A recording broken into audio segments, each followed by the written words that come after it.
स्वामी स्त्री आ तीन छुआ को नहीं शांतिलता आ बाबूराम परिवार बेस हस खुशी चलता।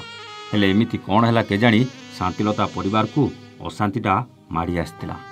हठात दिने तीन छुआ कांदी कांदी गाँ लोक को डाक छाड़ते।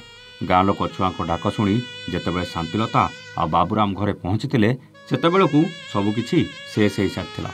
शांतिलता और बाबूराम सबुदिन ए तीन छुआ को अनाथ करी ए दुनिया छाड़ी आर पारी को चली जाते।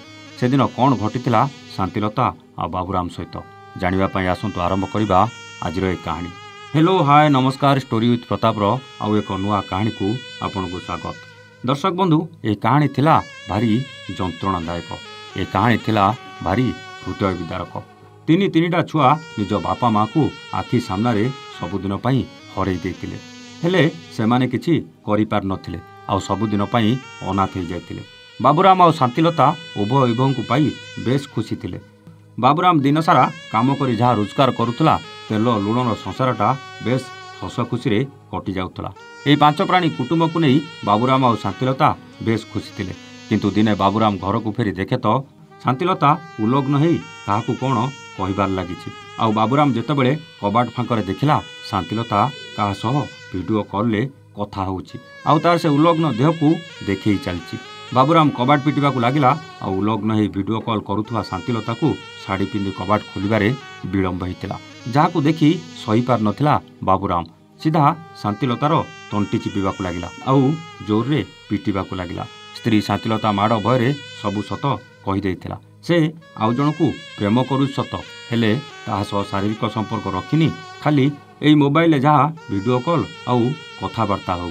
किंतु रागरे थिबा बाबूराम शांतिलतार किछि भी कथा शुणी नथिला। शांतिलता को जोर रे पिटिबा को लागिला।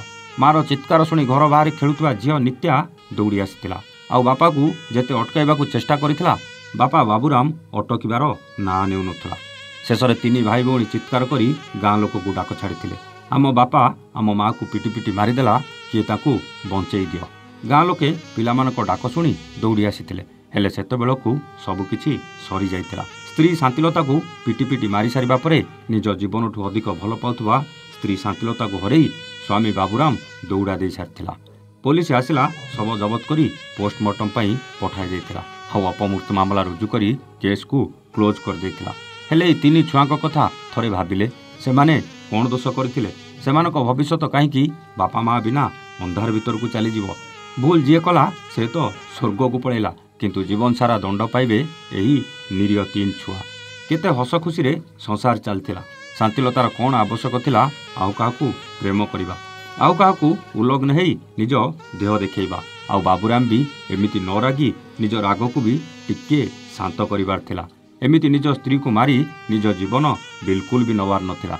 थरे तो ए पिलामानक मुह को चाहिबार थिला आउ शांतिलता भी एसबू करबा पूर्वरु टिके निज पिलामानक कथा आउ स्वामी कथा भाबिबार थिला। शांतिलता क्षणिक सुख पाई निज हातरे निज परिवार को अशांत करी सबकिछि शेष करदेला। शांतिलता तो भूल करथिला हेले बाबूराम जहाँ कला ठीक कि भूल मु तो जानी पारुनी आज्ञा। जदि आपण जानी पारुछंती तेबे कमेंट करी निश्चित जनइबे। मने अछि तो 22 अक्टोबर सबुदिन राति 9टारे आरंभ हेबाकू जाउछि बंटी बबलीक रंग नंबर प्रेम कहानी। देखिबाकू जमाई भूलिबेनी केवल आपणक स्टोरी विथ प्रताप रे। रहुचु नमस्ते जय जगन्नाथ।